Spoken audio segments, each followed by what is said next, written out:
Welcome to another edition of Colonel's Corner. Today we bring in Wilkes University head football coach Jon Drach to discuss the Colonel's victory in Week 9 over Lycoming College and preview the Week 10 matchup against Stevenson University on the road. Jon, thanks for joining us. Thanks so much, Mark. Jon, can you just talk about the Lycoming game? It was another stellar defensive effort by the team, only allowing 7 points, forcing 6 turnovers, including 4 interceptions. And the offense got enough done. Elijah Jules, a big game on the ground, over 100 yards and 2 touchdowns. Just talk about the team as a whole in that game. I thought the defense did a really, really nice job of limiting them.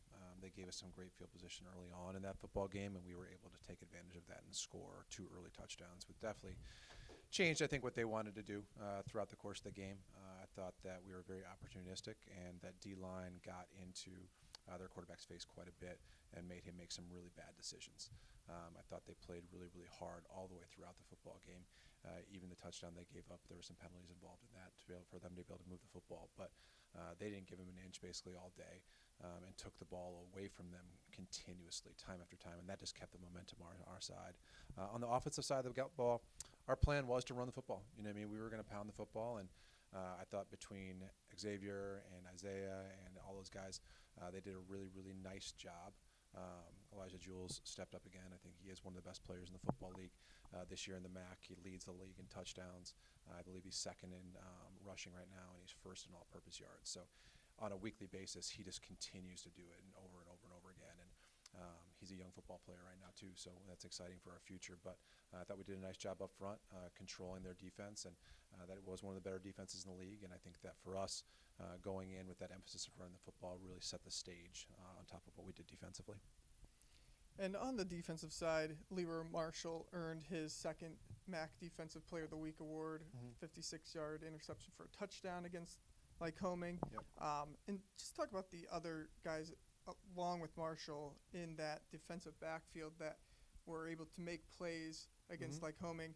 And as you said, because of what the defensive line can do up front as well. I think the secondary did a much better job, tightened up from where they were a few weeks prior against Del Val. We were in receivers' hip pockets, and when those quarterbacks have to make a throw with somebody in their face, it makes it very, very difficult. And for our guys, they're right there with them. I think Donnell and John have done a great job all year in the corner. They were very physical last week with those receivers, didn't let them off the ball, and that created some timing errors for them. And then Jeremy and Jesse Adesso did a great job in the secondary. Jesse coming downhill and making plays in the run game.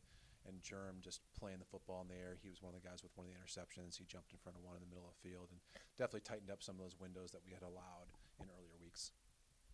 Switching gears to this week, this game against Stevenson on the road, really big game with bowl implications on both sides for both teams. Can you just talk about what you've seen from Stevenson on their film throughout this season? Very good football team. You know what I mean? I believe they're regionally ranked this week. Regional rankings came out for the NCAA, and they're sitting at 7-2 right now.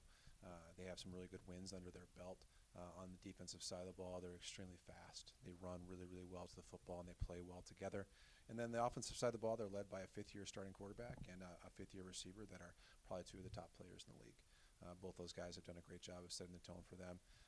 And it's going to be a very big challenge to go down there in their place on their senior day and get a win, but we're excited for that opportunity. And how have the Colonels looked in practice this week, deep in the season, leading up to this big matchup? It's been great. I mean, we had a good JV win this past Sunday, so our young guys really started to set the tone for themselves, and they've been improving every week. You know what I mean? And I think that for us, it's that constant improvement that moves everybody along. It's not just your upperclassmen and the guys that are playing the varsity games, but it's all those young guys that continue to improve from week to week to week that are really setting the tone in practice. They've done a great job of that as we enter the last 2 weeks of the season. The Wilkes University football team heads to Stevenson University for a noon game on Saturday with bowl game implications for both teams on the line. Jon, thanks for joining us today, and good luck this weekend. Thanks so much.